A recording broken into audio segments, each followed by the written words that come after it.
Welcome to Jesus or Muhammad. We're live in ABN. We have Sam and David both live in the studio. Today we have a very packed schedule and a special topic. We will be discussing what Muslim apologists are claiming about Jesus, and both Sam and David will be refuting their statements and claims. And we will also be taking a look at a few video clips also.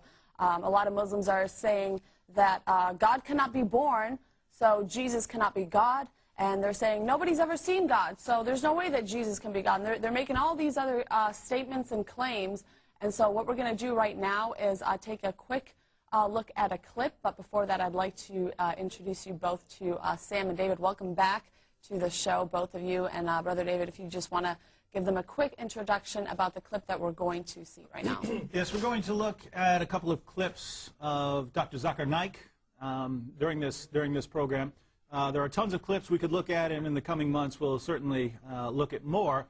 But Dr. Naik has an amazing ability to pack so many errors into a small space that it'll take us a while to get through them. Now, as Sam and I debate Muslims, we're constantly told, hey, you better not mess with Dr. Zakir Naik, he'll mess you up. Now, the problem is we would absolutely love to debate Zakir Naik, but Zakir Naik will not debate anyone who has debate experience. Show me a debate with Zakir Naik where he faced a respected Christian debater. I'd like to see one. Since we can't face him in public debate, we're going to go ahead and take a look at some of his videos and see how his claims stand up to scrutiny. So let's take a look at the first video. एक गैर मुस्लिम हैं और India से उर्दू जानते हैं, समझते हैं। उन्होंने सवाल पूछा है कि क्या इस्लामी रियासत में हमें अपने मजहब की तबलीग की और अपनी इबादतगाहों की तामीर की इजाजत होती है? अगर होती है तो फिर सऊदी अरेबिया में और दूसरे इस्लामी मुल्कों में चर्च बनाने की परमिशन क्यों नहीं मिलती, जबकि आप मुसलमान लंदन और पेरिस में अपनी मस्जिदें बनाते हैं? चंद इस्लामिक मुल्कों में, मिसाल के तौर पर सऊदी अरेबिया एक्सेट्रा में, propagation of any other religion is prohibited. Even construction of any place of worship is also prohibited. और इसमें कई गैर मुस्लिम कहते हैं कि हम जब आपको अलाउ करते, हमारे कंट्री में आते, यूरोप में आते, अमेरिका में आते, तबलीग करते, मॉस्क बनाते, तो हमें क्यों नहीं परमिशन है? इसका मैं सिंपल सवाल पूछता हूं कि मैं गैर मुसलमान से ये पूछता हूं, अगर आप एक स्कूल के प्रिंसिपल है और अगर आप मैथ्स टीचर चुनना चाहते हैं और 3 टीचर आते हैं, एक टीचर से आप सवाल पूछे 2 जमा 2 कितना? पहला टीचर कहता है कि 2 जमा 2 3, दूसरा टीचर कहता है 2 जमा 2 4, तीसरा टीचर कहता है 2 जमा 2 6। तो मैं ये उनसे पूछता हूं, वो टीचर जो कहता है 2 जमा 2 3 या 2 जमा 2 6, क्या आप उसको स्कूल में रखेंगे? तो वो कहते हैं नहीं। मतलब क्यों? आप उसको पढ़ाने देंगे? बोलते नहीं पढ़ाने देंगे। क्यों नहीं देंगे? क्योंकि उसे मैथमेटिक्स का सही इल्म नहीं है। इसी तरीके से जहां दीन का सवाल है, अल्हम्दुलिल्लाह सुम्मा अल्हम्दुलिल्लाह, हम मुसलमान जानते हैं कि इन्न दीन इंदल्लाहिल इस्लाम। सूरह इमरान सूरह नंबर 3 आयत नंबर 19 की आयत है कि सिर्फ एक ही सही दीन है, वो है इस्लाम। और अल्लाह ताला फरमाते हैं सूरह इमरान सूरह नंबर 3 आयत नंबर 85 में कि इस्लाम के अलावा कोई भी दिगर मज़हब अल्लाह सुब्हानहू व तआला कबूल नहीं करेंगे। तो दीन के मामले में हम जानते हैं इस्लाम ही सिर्फ सही दीन है, इसीलिए हम दूसरे दीन का प्रोपगेशन अलाउ नहीं करते। जहां तक कि दूसरा सवाल है कि हम चर्च बनाने देंगे या टेम्पल बनाने देंगे, जब दीन ही गलत है और चर्च में ईसा अलैहिस्सलाम को पूजना गलत है, बुत परस्ती गलत है, इसीलिए हम गलत चीज हमारे मुल्क में अलाउ नहीं करेंगे। लेकिन ये सिर्फ सऊदी अरेबिया और चंद ममालिक है, सब मुस्लिम कंट्रीज को नहीं। ये थोड़ी सी बात जो है, यानी वो तो समझ रहे हैं कि उनका मजहब ठीक है जी, और हम भी समझ रहे हैं कि हमारा मजहब ठीक है, गैर मुस्लिम समझ रहे हैं उनका मजहब ठीक है। अब लोगों के सामने जाहिर है कि उनको आके एक समझ लीजिए बात जी, मैथ्स के अंदर वो गैर मुसलमान 2 + 2 = 3 पढ़ाने देंगे अपने स्कूल में, क्योंकि वो कंफर्म्ड है कि 2 + 2 4 ही है। तो दीन के मामले में हम कंफर्म नहीं। अगर वो कंफर्म होते तो गलत चीज को पढ़ाने देंगे। उसी तरीके से हम जब रूल कर रहे हैं कौन सी कंट्री, हमें 100% पता है कि इस्लाम के अलावा दिगर मज़ाहिब सही नहीं है। यहाँ कोई ह्यूमन राइट्स का मसला, कोई ऐसी बात ह्यूमन राइट्स का सवाल नहीं। हाँ, अगर कोई प्रैक्टिस करना चाहता है मुस्लिम कंट्री में, अपने घर में प्रॉब्लम प्रोपगेट नहीं कर सकता है। इसी तरीके से कोई टीचर अपने दिमाग में सोचता है 2 + 2 = 3 तो प्रॉब्लम नहीं, लेकिन बच्चे लोग को पढ़ाएंगे तो हम इसको बिल्कुल ये नहीं करेंगे कि हमारे बच्चों का पढ़ाओ 2 + 2 = 3। इसी तरीके से साइंस एंड टेक्नोलॉजी में लोग माहिर है. हम साइंस और टेक्नोलॉजी के लिए लोग को बुलाते हैं, अमेरिका से, यूरोप से, आओ हमारे मुल्क में साइंस और टेक्नोलॉजी में आप माहिर है, हम आपसे सीखेंगे, लेकिन दीन के मामले में हम माहिर है अल्हम्दुलिल्लाह. तो इसी तरीके से जहां तक के उनका सवाल है, उन्हें अभी तक के इतना they are not confirmed it. So we are trying to get them to the right part of Islam. Therefore we propagate our religion to the non Muslims. Okay, real quick before I turn it over to David to go ahead and discuss that video, I want to remind our viewers that the lines are open. We will be here all night till about 1 a.m., so give us a call live in the studio at 248-416-1300. Make sure that you call in, get your questions and comments in. Tonight's topic is refuting Muslim apologists, so make sure that you call in 248-416-1300. Mike's all yours. Go ahead. Well, notice that in that video, Dr. Zakir Naik was defending oppression of non-Muslims. He's saying if you're a non-Muslim in a land where Muslims have power and authority, you will not be permitted to preach your religion, to share your religion with other people. You can't do that. So he is defending oppression here, and he defends it in an interesting way. He makes a correct point, namely that if you owned a school and you were going to hire someone to be a math teacher, and you're looking for candidates, and you see that someone believes that 2 + 2 = 3, or that someone believes 2 + 2 = 6, you certainly wouldn't hire that person.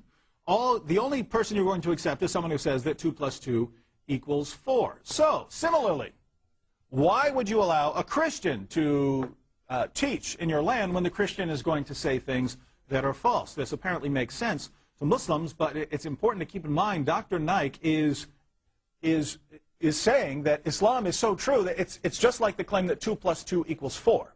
That's how certain Muslims are that Islam is the true religion. And he's saying we're even willing to oppress people. We're even willing to oppress non-Muslims because we're that certain. Islam is the religion that teaches 2 + 2 = 4, because the claim that Muhammad is a prophet of God, that the Quran is the word of God, is that certain. So it's so certain that any other religion should not be tolerated because they're all wrong. Now, the question I'd like to focus on now is Islam that certain? Is it that obviously true? Because if we say that, let's say 1 + 1 = 2, if anyone doubts this, I say, well, here's one pen and here's another pen, and I put them together. How many do you have? You have 2. And if you don't see that, then you're irrational. There's something wrong if you do not see that 1 + 1 = 2. So is there just something wrong with someone if they say that Muhammad is not a prophet or that the Quran is not the word of God? Well, let's think about some of the facts here so we can see whether that claim is true. Think about Muhammad. Muhammad is the only prophet in all of history who, after he started receiving revelations, was convinced that his revelations were demonic in origin. When Muhammad began receiving revelations, he was convinced that he was demon-possessed.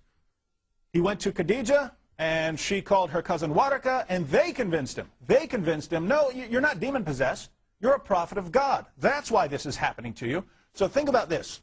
Your faith, Muslims, your faith in Islam rests on your belief that Khadija and Waraka could correctly identify a prophet of God.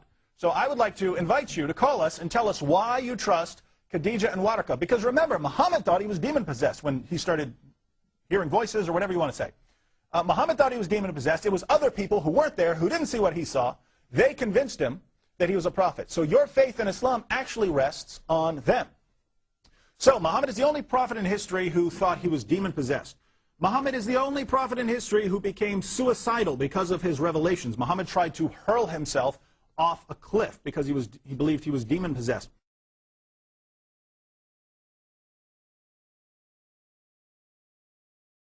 Muhammad is the only prophet in history to deliver a message to his followers, to bow down in honor of the revelation, and then to come back later and say, oh, by the way, those verses that I delivered to you, sorry, Satan made me do that. The devil made me do it. Surah 53, that's in the Quran today, originally promoted polytheism. Later on, Muhammad came and changed it and said, sorry, the devil tricked me into delivering what are now called the satanic verses. So Muhammad is the only prophet in history to do these things, and Muhammad is the only prophet in history to be the victim of black magic. According to Sahih al-Bukhari, your most trusted collection of narrations about Muhammad Muhammad was the victim of black magic. A Jewish magician cast a spell on Muhammad, and it gave Muhammad delusional thoughts and false beliefs. Muhammad is the only one. But we know a lot more about Muhammad. Muhammad, of course, had sex with a 9-year-old girl. And if you think that's a problem, it's certainly not a problem in Islam. Muhammad himself did it, and the Quran itself allows it. The Quran in Surah 65:4, if you don't trust my interpretation, read your greatest commentators. Your greatest commentators all agree that Surah 65:4 allows Muslim men to have sex with girls who haven't even reached puberty and to divorce them after having sex with them. Muhammad had more wives than his own revelations allow. Surah 4:3 says that Muslims can have up to 4 wives. Muhammad had at least 9 at one time. How could he justify this? Well, Allah to the rescue. Allah came and rescued Muhammad by giving him a revelation saying that he could have more wives than everyone else could have. Muhammad married the wife of his own adopted son. He did this after he saw her practically naked, and he began lusting after her. According to the Quran, Allah wanted Muhammad to lust after her. Now, how did Muhammad justify this? Well, once again, Allah to the rescue. Revelation started coming down saying that this was okay. When Muhammad's wife Sauda, as we talked about yesterday, when Muhammad's wife Sauda became old and fat, Muhammad wanted to divorce her so he could trade her in for a younger, prettier woman. And Sauda obviously didn't want to be divorced at such an old age. It's not like she's going to be able to get another husband. And so she was willing to give up some of her rights as a wife, as a woman. And the Quran praised her because of this. So once again, when Muhammad does something that most of us would consider wrong and immoral, Allah to the rescue. Allah comes down to rescue him with some special revelations. Muhammad had sex with his slave girls, even though he already had 9 wives. He even got one of them pregnant. Her name was Mary the Copt. And it's interesting, if you want to know the origin of the revelation of Surah 66:1, Muhammad promised his wives that he would stop having sex with his slave girls. And after making this promise, Surah 66:1 came down saying, Muhammad, why are you forbidding what Allah has not, Allah didn't tell you to stop having sex with your slave girl. What are you doing? So this is, Muhammad received a revelation allowing him to break his oath to his wives. Allah to the rescue. Muhammad assassinated people for making fun of him. Read about Abu Afak and Asma bint Marwan. These were people, and many others, by the way, these were people who criticized Muhammad or criticized Islam and were assassinated, sometimes in bed while asleep, for speaking out against Muhammad and Islam. Muhammad started a war with Mecca when he had a chance to live in peace in Medina. The Muslims had left Mecca. They had a chance to live in peace, but Muhammad didn't want to live in peace. He started robbing the Meccan caravans, which ultimately led to war. Muhammad executed hundreds of Jews for trying to defend themselves once they realized that Muhammad was going to eliminate them. And by the way, they were right. When they became convinced that Muhammad was trying to get rid of the Jews, they were absolutely right. Muhammad said in Sahih Muslim 4366, I will expel the Christians and the Jews from the Arabian Peninsula and will not leave any but Muslims. Muhammad had the plan to get rid of Christians and Jews. These people tried to defend themselves, and there was absolutely nothing they could do about it. Muhammad said things that totally contradict all of history. For instance, Muhammad said that Jesus didn't die on the cross. Historians across the board, whether they're atheists or agnostic or whatever, agree that Jesus died by crucifixion, and this is simply, to deny this is absolutely absurd as far as history is concerned. Muhammad recycled stories that are based on known forgeries, and he passed them off as the infallible word of God. Stories about Jesus speaking when he was a baby, or Jesus giving life to clay birds. Everyone knows that these were based on forgeries. No scholar takes these stories seriously, and yet we find them in the Muslim sources, in the Quran, and Muhammad couldn't tell the difference between a false story based on a forgery and a true story. Muhammad tortured people for money. Read about Kanana. Muhammad ordered his followers to light a fire on Kanana's chest so that he would tell them where the money was hidden. Muhammad supported his ministry by robbing people. Why bother working hard when you can just rob people? Muhammad enslaved thousands of people. He allowed his followers to rape their female captives. Muhammad also raped his female captives. He would take the most beautiful captives back to his own tent. Muhammad told his followers that it's okay to beat their wives into submission. He told his followers that women are stupid and that their testimony is unreliable. Muhammad taught his followers to believe in a God who loves them only and no one else. Muhammad adopted idolatrous pagan practices like kissing the black stone and bowing down to the Kaaba. And these are part of Islam now, and they were pagan practices. Now, we could, of course, go on, but think about all of this. What could Dr. Zakir Naik possibly say to show that Islam is as obviously true as 2 + 2 = 4, so much so that Muslims have a right to oppress people? What's he going to say? I mean, we look at the Muslim sources, it's problem after problem after problem. I mean, come on. Muhammad is suicidal because he thinks he's demon-possessed. He's delivering revelations and taking them back, saying Satan tricked him into doing it, and people are giving him false beliefs by black magic, and this is the man that we're all supposed to trust as much as we trust basic mathematics. What could Dr. Naik possibly say? What's he going to say? That science shows that Islam is true? This seems to be his favorite argument. And what happens when we actually examine that critically? We look at Surah 1886, which says that Alexander the Great traveled so far west, he found the place where the sun sets. According to the Quran, the sun sets in a pool of murky water. According to Surah 67:5, stars are missiles that God uses to shoot demons. When you see a shooting star, it's because a demon tried to sneak into heaven, and Allah became angry and hurled a star at him. That is so wrong in so many ways. It's absolutely absurd. We read in the Quran that there are 7 earths, and we know that these earths are flat, because according to the Quran, the earth is flat. You have these 7 earths stacked up like pancakes. Islam gets it wrong in almost every way. According to the Quran, semen is formed between the backbone and the ribs. Is this right? No. Over and over and over again, and if you'd like to go into more detail, we certainly can. But over and over and over again, we look at scientific claims that the Quran is making, and they're absolutely wrong and false. We haven't even looked at the hadith. We haven't even looked at the hadith where Muhammad says if a fly falls into your drink, dunk the fly in the drink, because even though one of the wings has a disease, the other wing has a cure for the disease. This is false. Flies don't go around spreading cures for diseases on their wings. Muhammad told his followers that they could use water out of the well of Buddha. This was a water that they used to throw dead animals into, and excrement and all kinds of things. This was their garbage. This was their garbage area. They threw it in the water. Muhammad said, water is not made impure by anything. My friends, you will die if you take Muhammad's commands seriously. You could actually die if you start going around and doing what Muhammad tells you to do. And Dr. Naik he's a medical doctor. He knows this.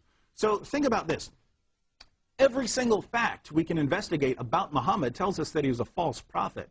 And any argument that Muslims give us to show that Muhammad was a true prophet turns out to actually be evidence against him. In other words, if Muslims say, look at the science, well, the science is all wrong. So if you're basing your belief on science, Islam is false. Or if Muslims say, Muhammad was prophesied in the Bible. Guess what? According to the Bible, Muhammad's a false prophet. According to the Bible, if you deliver a revelation, and that revelation does not come from God, you're a false prophet. And Muhammad delivered the satanic verses and came back and said, I'm sorry, that revelation did not come from God. If Muhammad had delivered the satanic verses during the time of Moses, Moses would have ordered his followers to pick up stones and stone him to death as a false prophet. You Muslims say you believe in Moses. Doesn't it bother you that Moses would have killed Muhammad? So this is what we have when we actually investigate the issue, and I just want to know, how can you say that this is so clear? Islam is so obviously clear that it's just like saying 2 + 2 = 4. And it's so obviously true, the Muslims are the authorities on the issue of religion, that Muslims have the right to oppress non-Muslims and not give them the right to speak about their beliefs.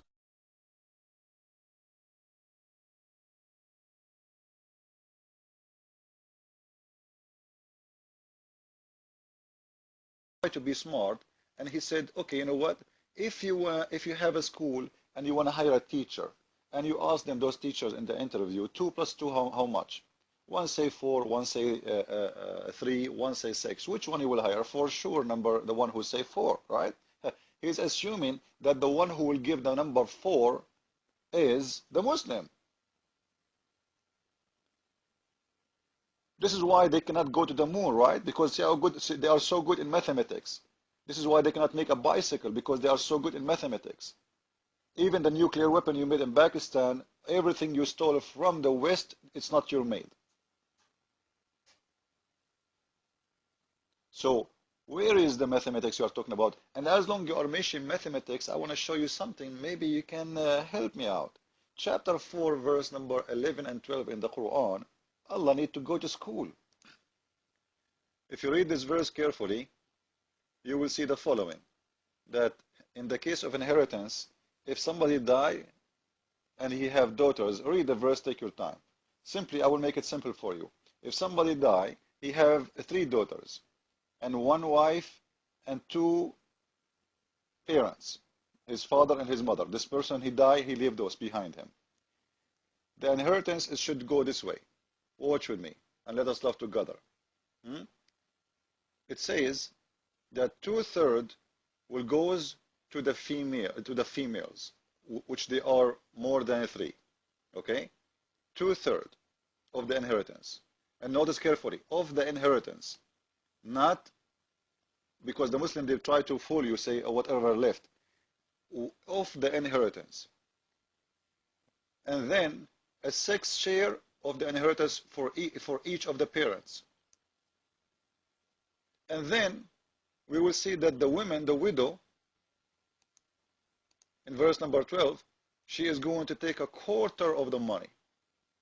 Now, if we give 2/3 to the daughters, 1/3 to the grandparents, how we can give the 1/4 to the lady, the widow?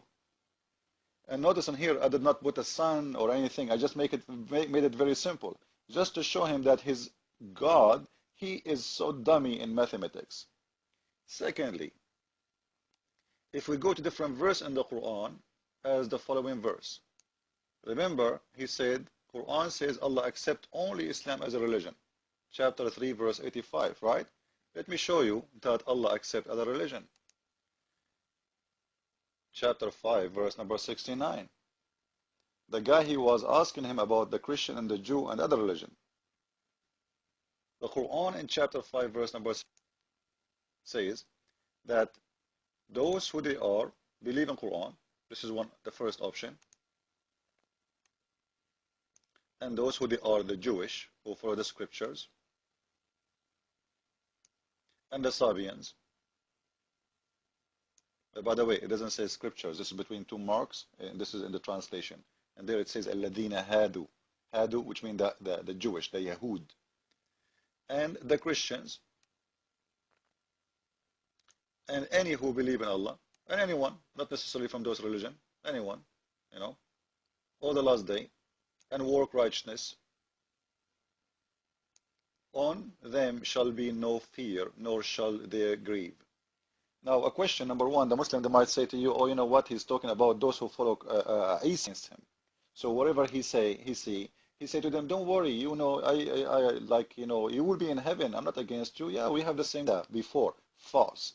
This verse came down in the time of Muhammad, when he was speaking to the Christian and the Jew who was exist at that time, not those who was before. And we can read the explanation. And this is why they are called Jew by name and the Christian by name. And by the way, why he put the Sabian there? Let me tell you why Muhammad he made this verse. Simply, in the beginning, Muhammad was a very weak person, and he was trying to make people relax so nobody go against God. Don't worry about it, I'm not against you. Christian, Jew, Sabian, and even if you heard about the satanic verses, Muhammad he bowed down to the Allat and Al-Uzza, and he worshipped them. Why? Because he want to make the pagan believe that he is appreciating their God and he worship their God, so they can believe him. This guy, whoever he say, I believe in your God. This is in the beginning. But when Muhammad he got his teeth, guess what? Allah accept only Islam. And this is what we see in this case. So always, the Muslims assume that they are the smart one. And I want to ask him, if